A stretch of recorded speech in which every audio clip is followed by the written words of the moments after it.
Hello, everyone, and welcome back to another episode of Culture Road Podcast. Welcome to my co-hosts, Phil and George. How you guys doing? Hey. Pretty good. You, Angela? Good. So I want to welcome our guest, Nicole Cyrus. She's a former corporate finance manager who has transitioned to being a career coach and new author addressing the intersectionalities of workplace culture, talking about justice, class, race, and gender. And some of her pieces have appeared in literary magazines and a best essay book. So welcome, Nicole. How you doing? I'm doing well. Thank you very much for having me. That's good. So Culture Road Podcast is a show that explores different issues of our culture today. And for this episode, I have been playing around with the idea of writing and speaking from the unpopular voice. So this brings in Phil and George's past life in the world of journalism. So we're kind of excited about this episode and discussion that's going to come out of this. The last several years, I have been looking at various online news articles that, in my opinion, were poorly written and things that I believe were overlooked by the editor. So I was feeling as if some of the skill sets for journalism, and this is not my forte, but I was considering some of the qualifications in general writers were going down. So we've had a major increase in the numbers of blogs and different pieces promoted online, opinion pieces that are being promoted online, which I think is good that everyone has an opinion, but I also believe that we need to respectfully agree and disagree on certain things. But for those pieces that have unpopular perspectives, writers have been getting dragged by trolls in some different major organizations. So I want to discuss today on this episode where we are going regarding communicating from a mature perspective. So the first question that I'm going to open up to everybody is, how do you believe, particularly focusing the George and Phil for your background, the expectations for writers and journalists has changed from when you started in the field?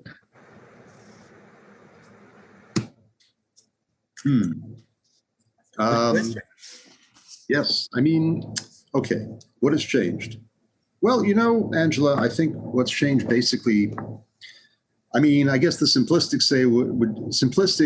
answer would be you can sum it up in 2 words: Fox News. But Fox News may have been the first offender, but not the last. Fox News is the tip of the iceberg in a larger phenomenon, which is the growth of forms of media that were barely in their infancy when George and I were in journalism school back in the Ice Age. And you don't want to put a number to it, Phil? The Ice Age, really? Okay, we had our 25th anniversary recently, reunion. Okay, I'll just say that, you know. So okay. That doesn't exactly make us dinosaurs, but it is amazing to think. And a number of our friends were talking about this during the reunion, how, you know, we were learning about these strange new things called HTML and online reporting. And I mean, we had an intranet at Columbia at the time, okay, intranet, that was it. The mass explosion of the internet had yet to happen. It was still this exotic new technology. And in the years since then, well, you know, I mean, come on. It's become ubiquitous.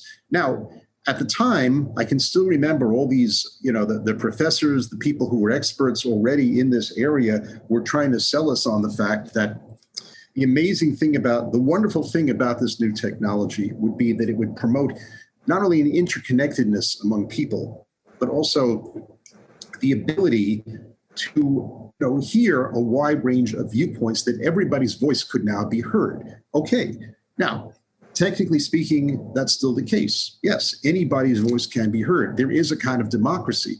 The problem is, and this is something that goes back to the founding fathers, if you're not careful, you know, a democracy and public participation can turn into a mob. And that's what we've seen, unfortunately. This is the kind of thing I think you're referring to, Angela, that people can be trolled, can be attacked, can be, you know, really overwhelmed by negative reactions online. And what we've seen, unfortunately, is that you have these people who just kind of spend all their time trolling the internet, looking for positions for which they disagree, or really what happens often is that one person sees something with which they disagree, they get a mob of their friends together, and before you know it, the person who posted that opinion that the other one disagrees with is overwhelmed with, at the very least, strong disagreement, at the worst, insults and even death threats. How did this happen? It's complicated. Maybe we can get into this more. But I mean, this is the change more than anything else. In the past, if somebody wrote something in a printed article that other people disagreed with, what happens? You write a letter to the editor. Okay, fine. That's about it. You couldn't attack this person in the same way personally. If you wrote the kind of things that people post online in a letter to the editor, the average editor would say, that's it, in the garbage can. This does not meet our standards. Those days, unfortunately, are gone forever when it comes to commentary. Because even though now papers like the Times, the New York Times, allow online comments to printed articles, and I posted a few of them myself, the Times, being the Times, still has certain standards. There are certain things you can't say in an online comment or it will not be printed. But of course, there are all these other sites out there where no standards apply, and this is where you get the dilemma that we're in today. So that's to sum it up, that's the main change that I've seen that's kind of opened the floodgates to this kind of thing. It's a complicated problem, but I think that's the first cause that we can point to get to the situation we're in today. Okay. Yeah, I think Phil has it right, but I want to just say something. I think it's very interesting, Angela, that you come up with this topic, because right in front of Columbia Journalism School, there is a plaque of Joseph Pulitzer, the guy who started Columbia University. And it says, I've always remembered that, the republic and the press shall rise and fall together. And your view is that we have a republic falling, and it's going down with the press. Or perhaps it is the other way around. Our press is going down and the republic is going down with it.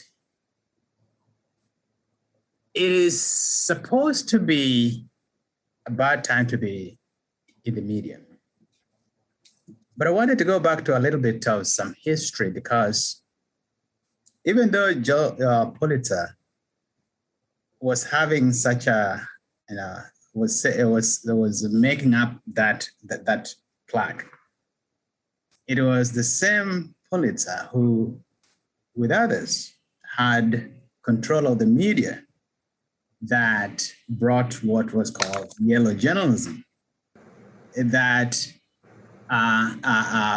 prompted the United States government to declare war against the Spanish in Cuba. So we have a long history of the press as an institution, typically representing the very top of the society, the richest, and using the media to do their bidding. The problem, or rather the difference right now, is that the media is now being liberalized and democratized, perhaps more so, that everybody else is allowed as a chance to use the media for their own purposes. Right.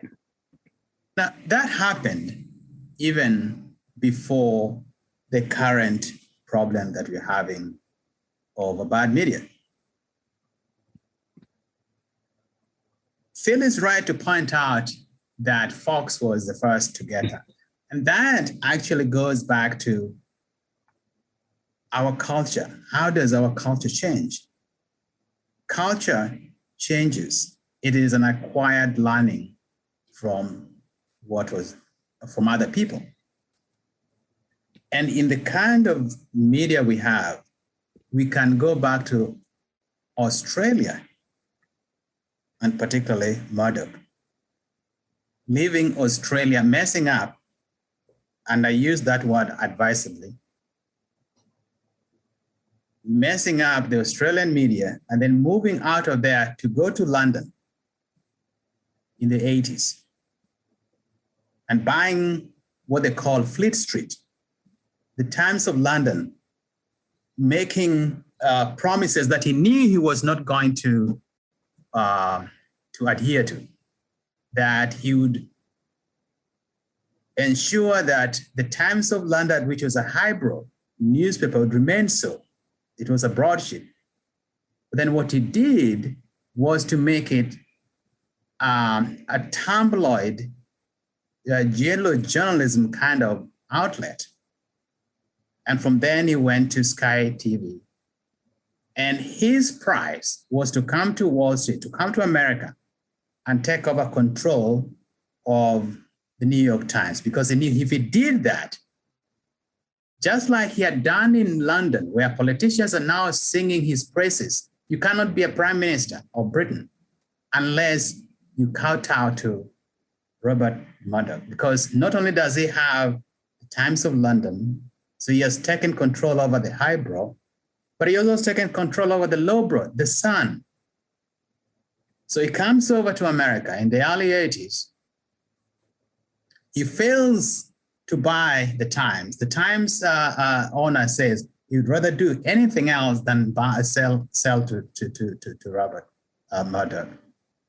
And he trains his eyes on the New York Post, brings in Fox, and of course now he has taken control of the Journal. And what he does is to engage in polemics. And I was reading recently that he is not so much concerned about the politics. He's concerned about the money coming out of polemics, the fist fights that everybody has. And it comes at a time when you have the revolution in technology, information technology, and it goes along with the medium. And it allows now for everybody to practice everything they ever wanted. I have to say, though, that journalism itself is getting a bad name, even though a great many of the people who practice journalism never went to a journalism school. Interesting. So there are no code of ethics that they are adhering to. When Phil and I were in school, I know they kept on telling me every time, do not have your views. Show, don't tell. But that is not happening because media itself has been gobbled up, has been diced. Everything is so, anything goes.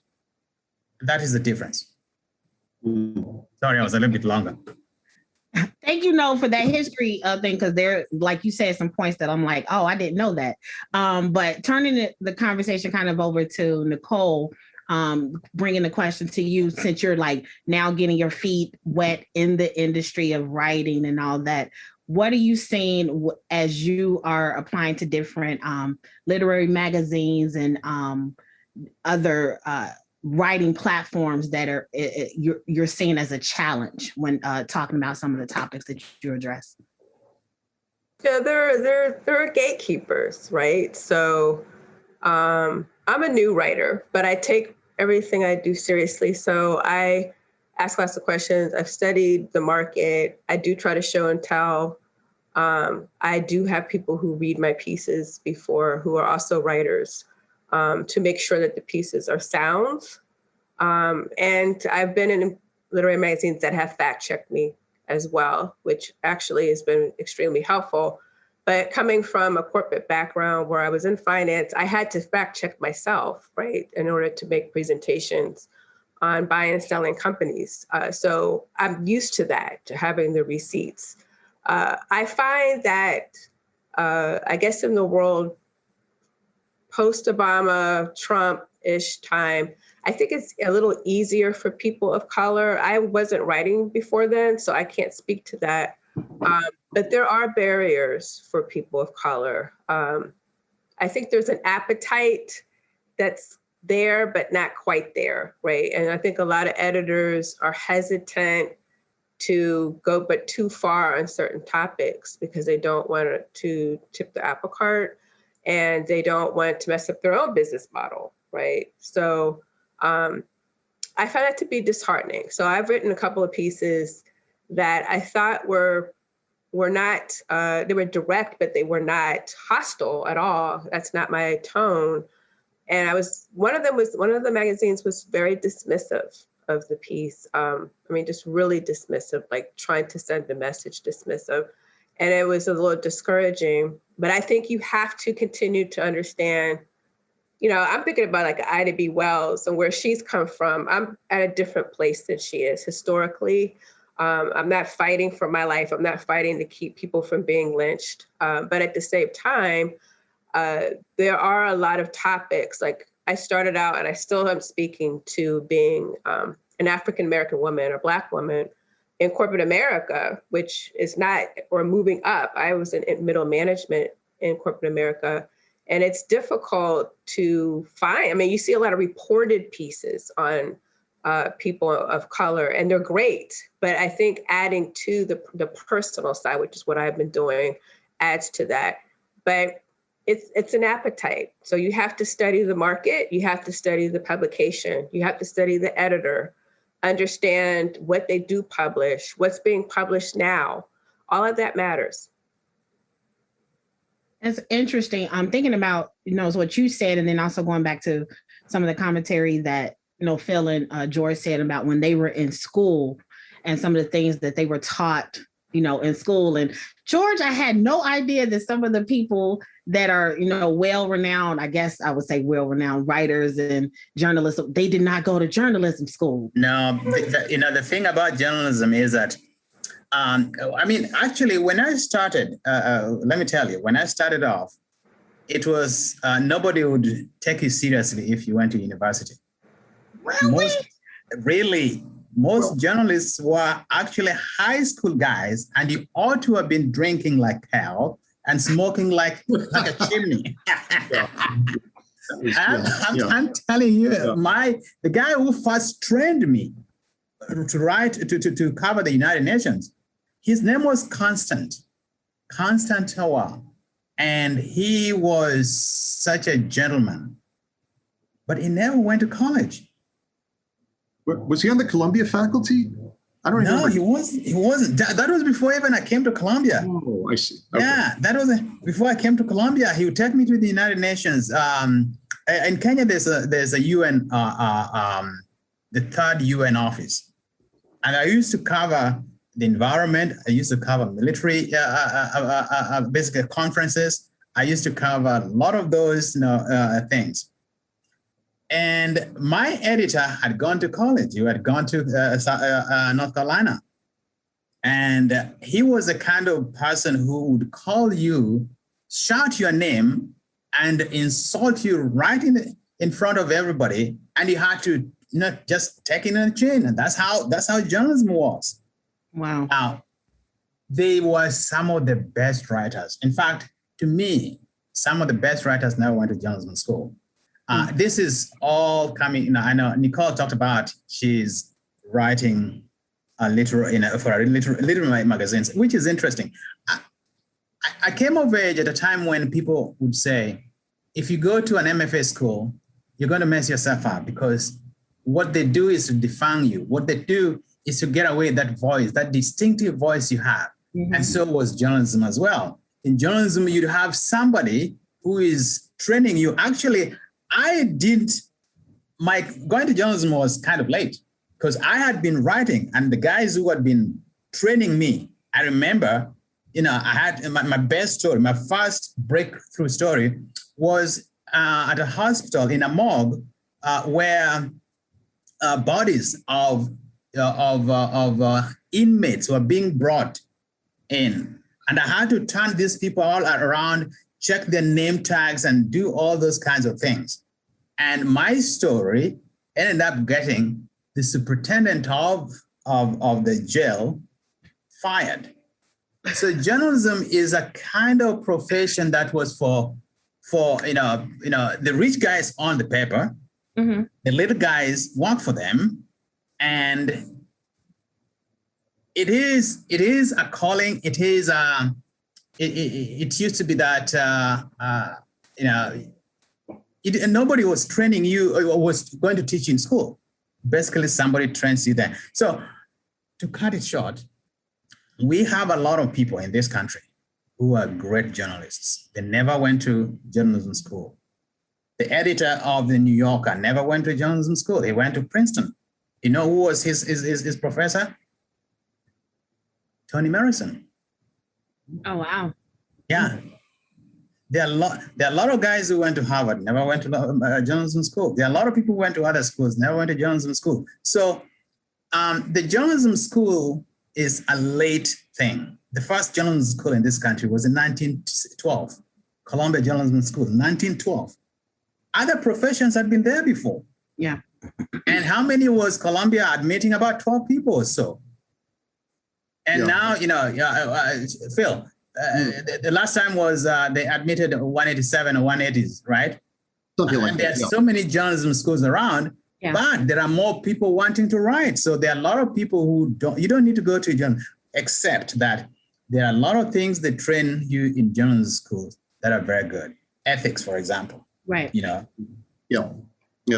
No, absolutely, Joy. I mean, I remember, listen, I think it's a cliche that's floated around the journalism world that you don't need a license to practice journalism. That's very true. And you don't need a graduate school degree. But at the same time, I think you do get a kind of grounding that you might not get elsewhere. I mean, you're very right in saying that historically speaking, yeah, the average journalist not only didn't go to journalism school, I mean, for a while there was no such thing. Many of them did not even go to college. You learned on the job. You wanted to write, you got a job and you started out as like a cub reporter or a copy boy. I mean, like Hemingway, for instance. Hemingway had an uncle who got him a job on the Kansas City Star, knew that he liked to write, he wrote pieces. They just sent him out to cover whatever, fires, school board meetings, whorehouses, you name it. He wrote about it, and that's how he learned, basically. So, if you want to argue that therefore anybody can do it even today, you could. But as you also say, we do get an extra dimension, I think, from journalism. Right. And one of the most important things, going back to one of the themes we're talking about here, is the difference between objectivity and fairness. I'll never forget one of our, most prominent professors there, a man named Stephen Isaacs, may he rest in peace, who had worked in both print and television journalism for many years. And he would say, look, nobody's expecting you to have no opinions. You're human. You're going to have opinions, okay? Mm-hmm. When you write that story, you have to be fair about it. If you're talking to an American Nazi or a Klansman, you let them hang themselves with their own words, okay? You don't editorialize about how evil they are. That's the difference, and that, I think, is what's missing with a lot of so-called journalism today, that right from the start what the writer or the broadcaster thinks of that person or that group. They don't try to hide it. They don't try to let the people speak for themselves. And that's what's really degrading the whole practice these days. Yeah, and I think that's a really good a point right there, because I can remember reading, things back in the 80s, the 90s, and different things like that, to where we are now, that there was a lot more people were hanging themselves with their own words.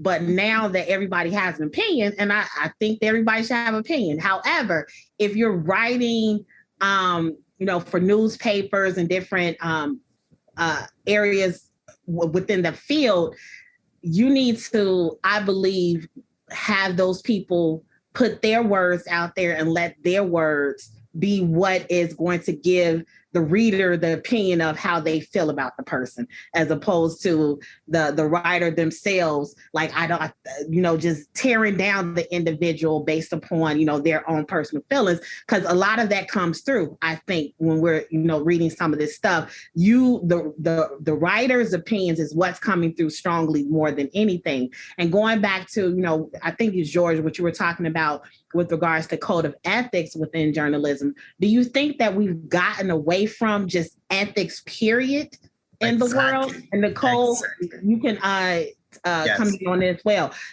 As far as ethics, have we just lost all form of ethics, period? Exactly. Nicole, I think you should talk to this, because I like the way Nicole has come about this. Because Nicole has come about the writing, and journalism is just one subset of writing, from an intelligent point of view, in the sense that she was her background her background is one that typically is not in journalism. And so from there, she's moving into, well, writing, which part of it is journalism, but also she's doing literary. And because of her background, she is fact-based. Even though she may be doing literary, which may be fiction, sometimes not fiction, or what they call new journalism, where fiction is mixed with nonfiction, she is still concerned about rights. Is this right? Is this correct? Is there a way? Because in finance, there is that ethics. And she's trying to bring that. And I don't want to talk so much. I'd like Nicole to just get on with this from our point of view. Yeah, I think journalism is a science to me. I wish I would, in my younger years, I would have thought to be a journalist now, but it's too late. But I think for me, it is about coming from a place, but really understanding, first of all, your reader. I mean, so who is reading that and how are you going to reach them? When I write, because in an essay, there is a point of view, or at least that's the kind of writing I'm doing. I'm trying to present from pretty much a marginalized point of view. Not that the people are marginalized, but not really well represented. And so you do have to back check and you do have to do your work because you are coming from a place where people are kind of like, okay, well, what are you saying? So you have to make sure that you are representing and that your facts are there, right? So I wrote a piece called Leaning In with Alex P. Keaton, and it was published on Long Reads. And I talked about Ursula Burns, who was the first female CEO, Black female CEO of Fortune 500 company. And I did my research to find out how many women of color are actually running Fortune 500 companies. I mean, to be able to show that, okay, there's this many people of color that are women of color that are Black and Asian. And when I got responses back, a lot of people really liked that part where they got to see the breakdown of that. And seeing but I was speaking as a woman of color in Fortune 500 companies who was trying to move up, but felt the barrier there. But here was this one person. And now in the piece was written in 2019. In 2019, when the piece was written, there was like maybe 25 to 30 women in Fortune 500 companies that were running them. And that added to the piece. So it wasn't just me saying, hey, I'm ambitious. Hey, I want to do this. It's not working. How do I lean in to get in? There's also the numbers. I mean, 500 out of 500 companies, less than 10% are run by women, period. And so that actually added to the conversation. And when I got emails back, I got a lot of emails back from men, actually. And the people, they were very surprised to see the numbers. So I think it adds credibility and it adds to what you're trying to say. Yeah. I think it's worth the extra step of making sure that that's there. By the way, Nicole, I'm just curious, but what was the article that you said was rejected with a kind of a hostile response? What was that about? It's actually, I'm shopping it now. Fingers, eyes crossed. It's called The Grammar of White Supremacy.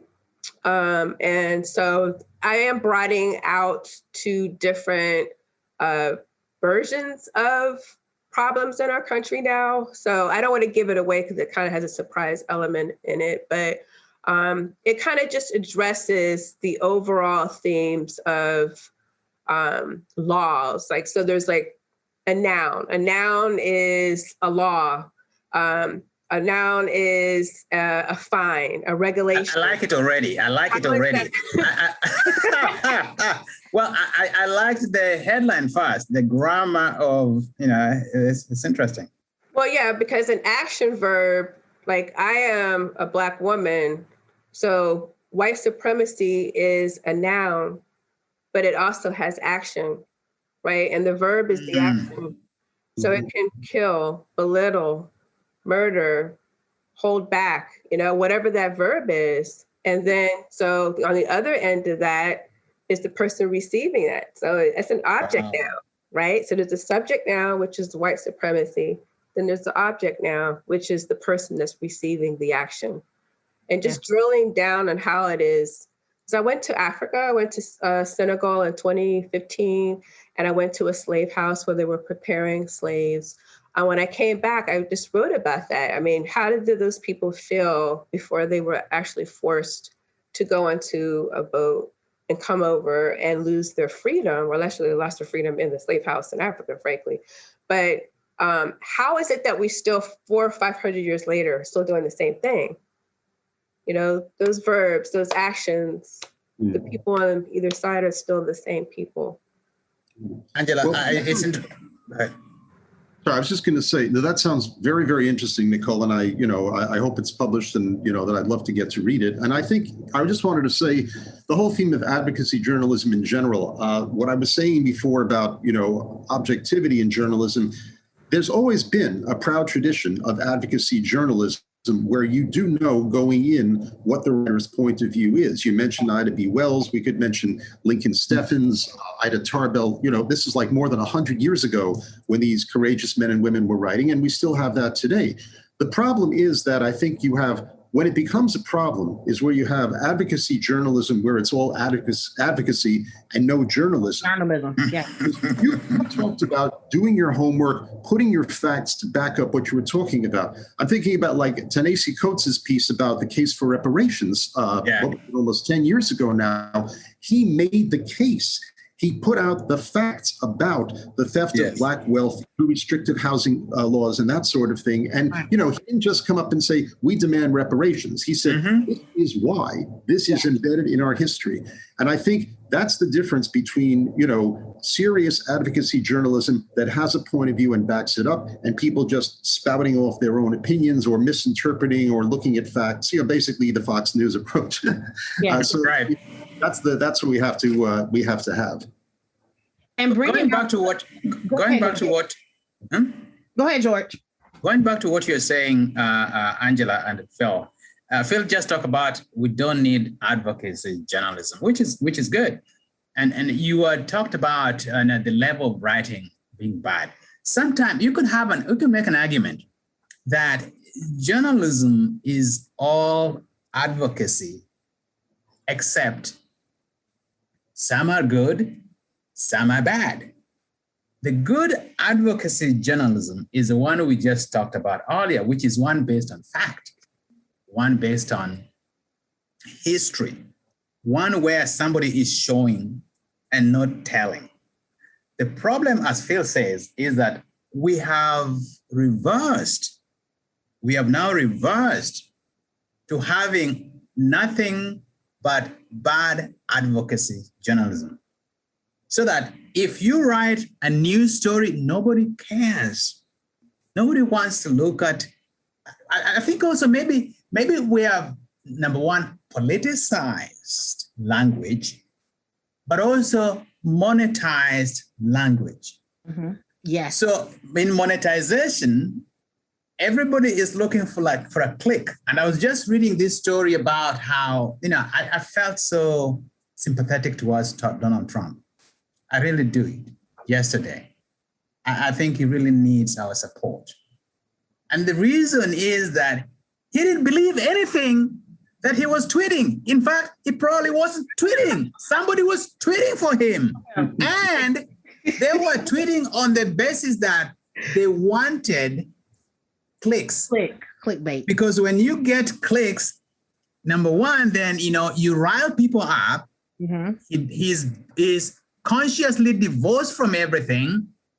And can I use the word, quote, the stupid ones go and donate money because they've been riled against. George froze. Just say that, okay, I guess sympathy in the sense of, Lenin's phrase that some people can be useful idiots, okay? So I guess, I sympathize the fact that he's an idiot, but, he was still useful to some very bad people. So there you go. Right. I mean, it's like, okay, you can say he didn't know and other people were telling him what to tweet, but he still tweeted it because,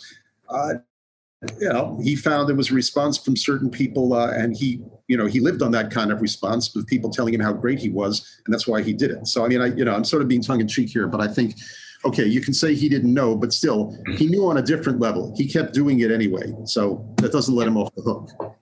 Anyway. That even goes to the point that, and my sister always tells me I need to put that in context as well. I think that when you get to a certain age, you should know. Not everybody does know, but you should know. But for the most part, with regards to whether we're talking about Trump and if he was tweeting or somebody else was tweeting for him, but even some of the writers that are coming out now, and even some of the people that are considered influencers on social media stuff, and they are going after the likes and after the views and people to click on them. I still think that there should be some level of innate knowledge that you have that speaks to, should I do this or should I not do this? And what is going to be the effect of this? And I think that we lost a great deal of that. And one of the things that people like to tout a lot, especially like my freedom of speech. I could say that just because you can say it, that doesn't mean you should say it. Mm-hmm. Seriously. So when we talk about freedom of speech, and George, since your background is in law, but then also filled with your experience in journalism, am I right or wrong in this? When we talk about freedom of speech, that's more so directed, and the First Amendment is directed towards the government, speaking out towards the government. Am I right or wrong about this? Yes. Okay. Well, right. Another quote that we heard in our first week, or actually, Professor Isaacs again mentioned him. He asked everybody in the class, and I just stepped up, and apparently I got the quote right. Don't forget Tony Lewis. Oh, yes. Well, yes. We also, another great professor was Anthony Lewis, who was a columnist for the Times for many years. And he had a whole seminar on the law and journalism. But what Isaacs quizzed us on was Thomas Jefferson's quote, and it was, "Were it left to me to decide whether we should have a government without newspapers or newspapers without a government, I should not hesitate a moment to choose the latter." Okay. And this really, this goes to the heart of it, I think, that, government. The founders were very much concerned about government censorship of free speech and of the press. However, there's also the quote from Justice Oliver Wendell Holmes, who said the First Amendment doesn't give you the right to yell fire in a crowded theater. The First Amendment is not absolute. That's why we have libel laws. That's why you can't publish child pornography. You can't there's what's called the fighting words doctrine, which says that you can be liable if you made a speech or did something that obviously provoked violence. And therefore, I think we don't have enough people.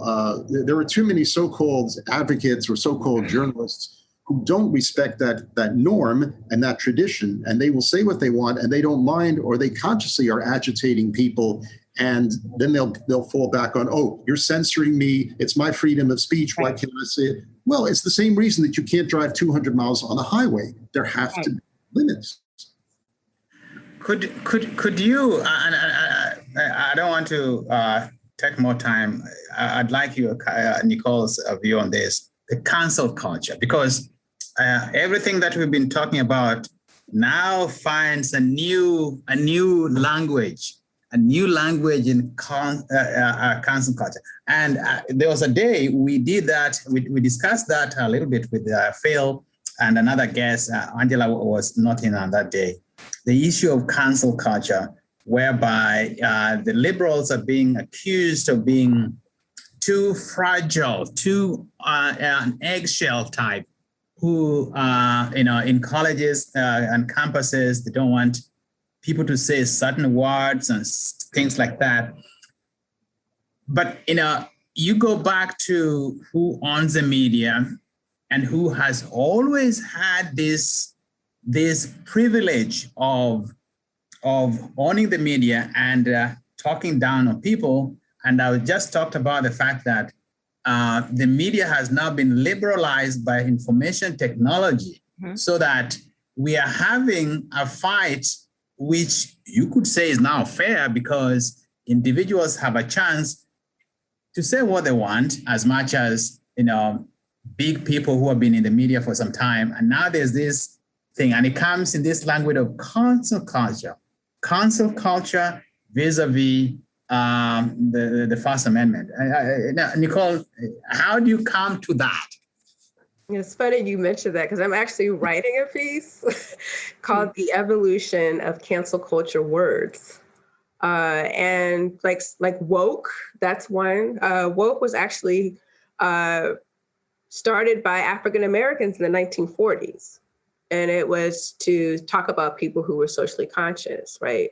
And now woke is an adjective, right? Everyone's using that is using, but is used by people of power to belittle people who are socially justice conscious, right? So they're taking it and they're throwing it back at you, right? So, and cancel culture. So cancel culture really is, right? It started out in the 1991 was when the word cancel was used, but it was used to say I'm canceling like a boyfriend or something. It was canceling a partner. Now it is canceling a person, a public figure, or a private citizen because we don't like something. They had a problematic behavior, right? But what it is when I'm writing the piece, I'm seeing that all the pieces, all the words now are being appropriated by people of power and used against the people that are marginalized, right? So, and that's on us. I do think that we put a lot of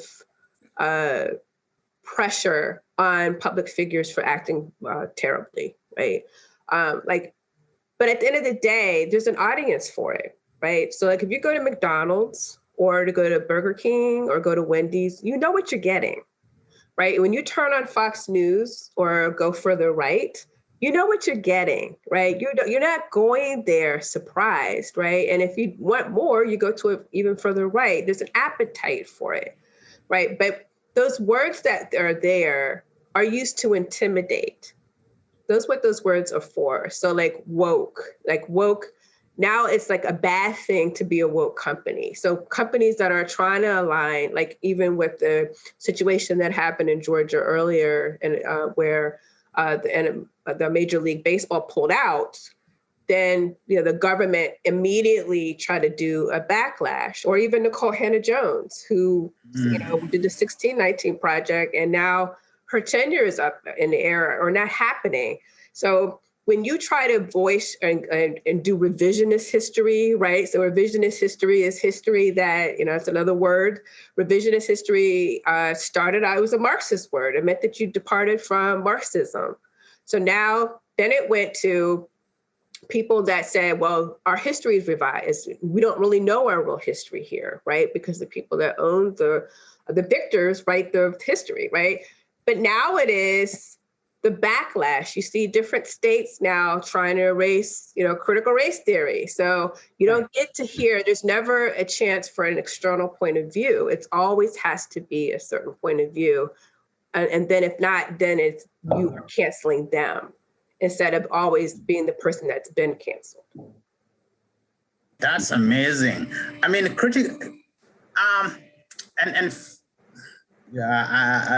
Angela, Phil, I think this is a very interesting thing. And I spent time thinking about one person, and that is Bill Maher. Bill Maher, who is the loudest on this cancel culture. Bill Maher is a liberal, so-called. But I've been debating this because I realized that nobody wants to be canceled. But the majority of those who don't want to be canceled are those who've never been canceled. First of all, they can never be canceled because they're still on the reins of power in the media. And so how are you going to cancel them? And sometimes to me, it is, they don't want to be targeted. They want to be the target of criticism while they make a living criticizing just about everybody or people not themselves. And so it's interesting. I remember yesterday, Trevor Noah had, was it yesterday or last week? He was the commencement speaker at Princeton.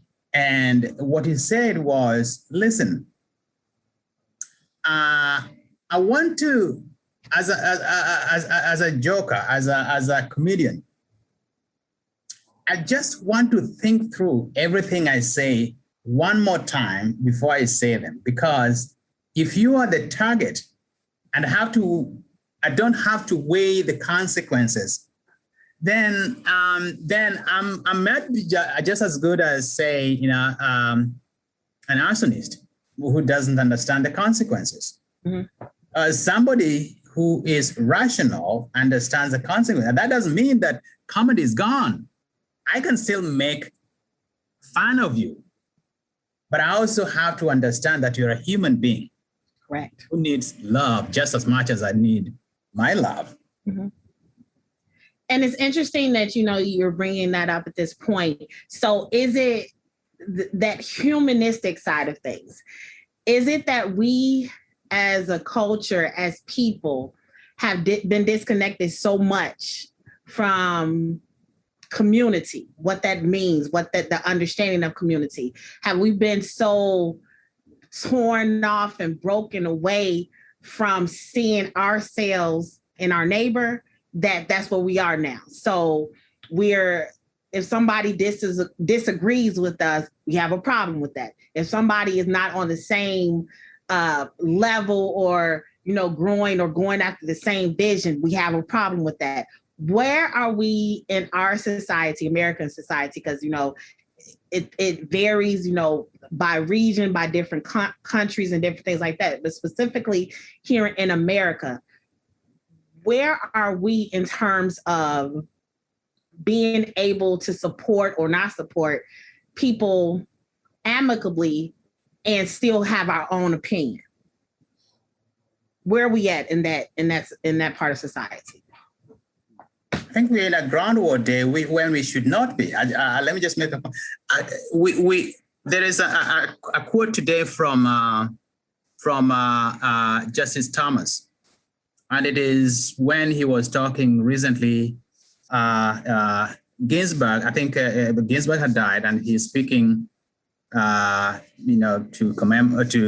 memorialize or commemorate or whatever. There's a function, and he says, and eulogize, yes. And he says, this is when, in my short time as a judge and as a member of the court, I had learned that unlike elsewhere in the city, disagreement was not the controlling factor. To disagree is not the controlling factor in relationship, and particularly among judges. And when you talk about community, we don't have to agree on just about everything. In fact, it is healthy to disagree. Yes. But it is important not to personalize, even for us or for the people who are targets. You're not supposed to think that nobody can challenge you. And that gives a little bit to those who are in the scared of cancel culture. But at the same time, you are supposed to be, on the other hand, cognizant of the other fellow community member. We have to realize that we're all in the same boat, and we're all not going after each other's throat. That we should have love, even as we disagree. I'll let you go with that. I mean, much as I despise a lot of Thomas's actions on the court, I think he's onto something there. I mean, as a matter of fact, I was thinking of the deep friendship between Justice Ginsburg and Antonin Scalia. They disagreed about everything. Everything, yes. But they still managed to be respectful and friendly. And, that really says something, I think, something that we could all learn from here. I mean, it's true that, going back to what you said about Bill Maher, George, and just as an aside, I mean, I met Maher years ago through a friend of mine who was a stand-up comic. And even then, Maher had the reputation of being kind of a, how should I say this? Starts with an A. Starts with, okay, basically. And I don't think he's changed very much. And yet, I remember 20 years ago when he came on after 9/11 on his previous show and said something like, you have to give the attackers, at least they're not cowards. I mean, they lived and died for their beliefs, something of that nature, and his show was canceled. So he knows cancel culture from the inside. I think that he wastes too much time defending fellow comics who were, whose career suffered because of sexual allegations against them and so forth. Some of them, I think, don't deserve to be rehabilitated, but that's a topic for another day. I think that when anybody talks about how bad it is that people are being censored, I think we have to talk about particulars rather than generalities. I mean, somebody who gets attacked on Twitter, I'm not on Twitter for just that reason. Twitter is idiotic. Twitter is what you can use to spray paint on a wall. 140 characters, you can't have an intelligent thought in 140 characters. On the other hand, somebody who loses their job because they said something that, their bosses are afraid of being politically incorrect and fired them for that reason, which has happened in a couple of areas, I do have a problem with that. So it's a question of, I think, looking at it on a case-by-case basis. The larger issue is that people on both sides and in the center these days are constantly yelling that their point of view is not being heard. And is there truth to that? You can argue on the one hand, more points than ever are being heard. I think the problem is that too many people are just looking at the point of view of people who agree with them and not trying to even expose themselves to alternative points of view. And this, again, I think is what Thomas was trying to say.